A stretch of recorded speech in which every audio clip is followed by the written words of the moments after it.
enseguida nomás le vamos a preguntar, obviamente, a García Moritán qué pasa. Se está separando Ricardo López Murphy, va a armar una opción con José Luis Espert en la ciudad de Buenos Aires. Es una pregunta que seguramente le vamos a hacer porque interesa muchísimo. Le vamos a preguntar a la diputada Karina Banfi cómo se va a resolver el tema de Martín Lustó en la ciudad de Buenos Aires, por ejemplo. Eso lo vamos a conversar enseguida, pero déjeme que le diga dónde estoy parado desde el punto de vista editorial con un tema que me parece absolutamente grave.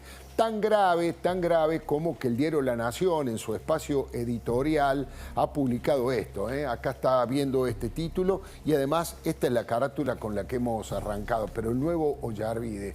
Mire, el diario La Nación en su editorial asegura que el juez Marcelo Martínez de Giorgi es el nuevo Ollarvide, que protege a Cristina y a otros corruptos en la causa de los cuadernos de las coimas K. Estamos hablando, les recuerdo, de la mayor corrupción de la historia argentina, liderada primero por Néstor y luego por Cristina.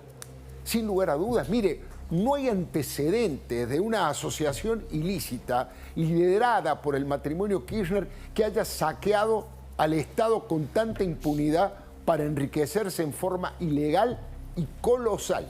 Hace 5 años que la investigación rigurosa de ese colega de lujo llamado Diego Cabot nos reveló a todos los argentinos la dimensión de la cleptocracia del cártel de los pingüinos millonarios enriquecidos ilegalmente. Sin embargo, el juez Martínez de Giorgi dedica su tiempo a frenar la causa y a cometer algunas salvajadas legales, por ejemplo, como tomar medidas contra las personas honradas que denunciaron a los corruptos y además blinda a los ladrones que cometieron esos delitos de Estado. Ahí lo estamos viendo. Norberto Ollarvide, le recuerdo, fue un siniestro personaje que siempre estuvo al servicio de los poderosos kirchneristas y que alguna vez lloró frente a las cámaras y dijo que actuó de esa manera porque lo habían agarrado del cogote. El tema yo expliqué a las personas que me apretaban el cogote para que sacara la causa de los kirchneristas.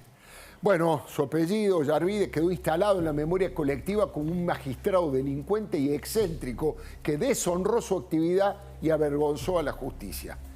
La Nación en su editorial reprocha varias medidas de Martín de Giorgi porque superó los límites, incluso algo que ni Ollarvide se atrevía a hacer.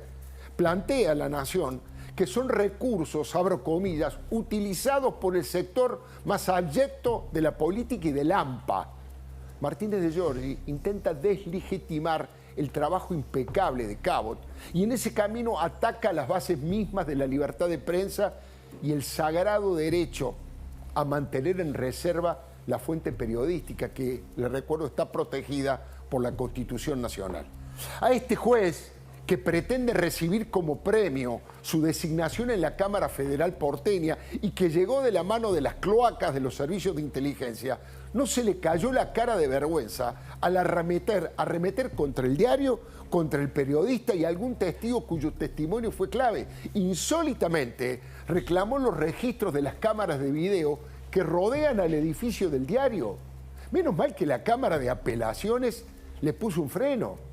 Abrió una causa paralela a Martínez de Giorgi en claro abuso de autoridad. Intentó producir pruebas de manera ilegítima para ayudar a uno de los empresarios involucrados.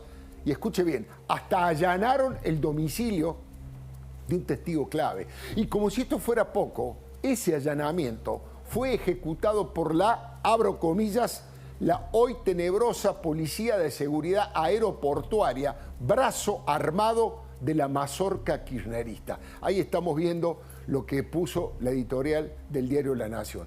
Le aclaro sobre todo a los jóvenes que la mazorca fue una brutal organización parapolicial al servicio de Juan Manuel de Rosas. El 23 de septiembre del 2019, puede ir al archivo, el candidato de entonces, Alberto Ángel Fernández, dijo textualmente: nunca se encontraron los cuadernos, solo contamos con fotocopias que en el mejor de los casos valen como meros indicios. Eso dijo Alberto, aunque usted no lo crea. Pero pobre Alberto, no tiene suerte. Un día aparecieron los cuadernos de la corrupción de Cristina. Lo único que cambió es que ya no los pueden llamar peyorativamente la causa de las fotocopias. Fotocopia las pelucas, como diría el gran Tato Bores. Están los cuadernos, las pruebas físicas de papel y de cartón, la letra peritada del chofer Oscar Centeno, que escribió prolijamente y minuto a minuto la crónica del robo del siglo en la Argentina. Son cuadernos sin gloria, son los cuadernos que deberían hacerles confesar y pedir perdón a los kirchneristas que pagaron y cobraron coimas monumentales con dinero que le robaron al pueblo pobre de la patria. Jorge Fernández Díaz, brillante como siempre, lo llama el Watergate impune.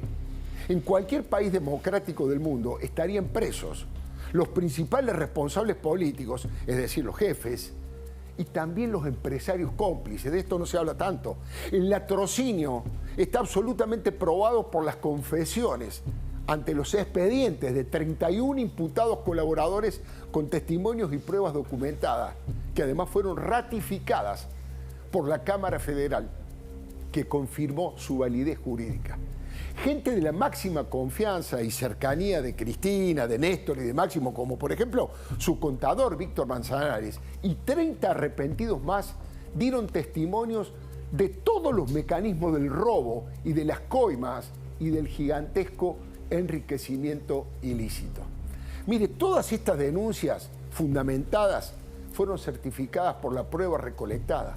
Cada palabra de esos cuadernos de hoy están en manos de la justicia y fue corroborada por la realidad. No hubo inventos, no hubo fantasías. Todas son dolorosas verdades. Ahora pregunto, ¿qué más hace falta para que nadie dude de que Cristina no es inocente y tampoco es decente? A las órdenes de Cristina estaba el cártel liderado por los 3 organizadores: Julio De Vido, el gerente general, Roberto Barata y Josecito López. Pero le quiero recordar que muchos empresarios que participaron de la estafa decían que habían sido obligados, fuimos extorsionados, pero en muchos casos ellos estaban felices con esa cartelización nefasta. ¿Sabe por qué? Porque no tenían que competir. Ponían el precio que más les gustaba y cargaban sobreprecios de hasta el 50% o más en algunos casos, y de allí salían las coimas, de ahí salía el retorno, o como usted la quiera llamar. ¿Se entiende lo que le digo? Los empresarios corruptos no pagaban las coimas de sus ganancias, de ninguna manera, las sacaban de los sobreprecios. Por lo tanto, todos los argentinos pagamos esos malditos retornos. La estafa de los pingüinos buitres tiene dimensiones monumentales y en muchos casos está probado que ese dinero sucio e ilegal iba a 3 lugares básicamente: a la Quinta de Olivos, al departamento de Juncal y Uruguay y a la casa de María Ostoic, la madre de Néstor, en Río Gallegos. Es que se sintieron tan impunes que dejaron los dedos pegados por todos lados. Está claro que cuando murió Néstor, Cristina asumió la conducción política de su espacio, pero también la gerencia administrativa de coimas, lavado y mega corrupción de Estado. Todos los caminos de la corrupción conducen a los cuadernos de Cristina. Está escrito. Tenemos que decirle nunca más a esos crímenes de lesa impunidad. Le doy mi palabra y le cuento unas palabras de Jean-Paul Sartre, ¿no?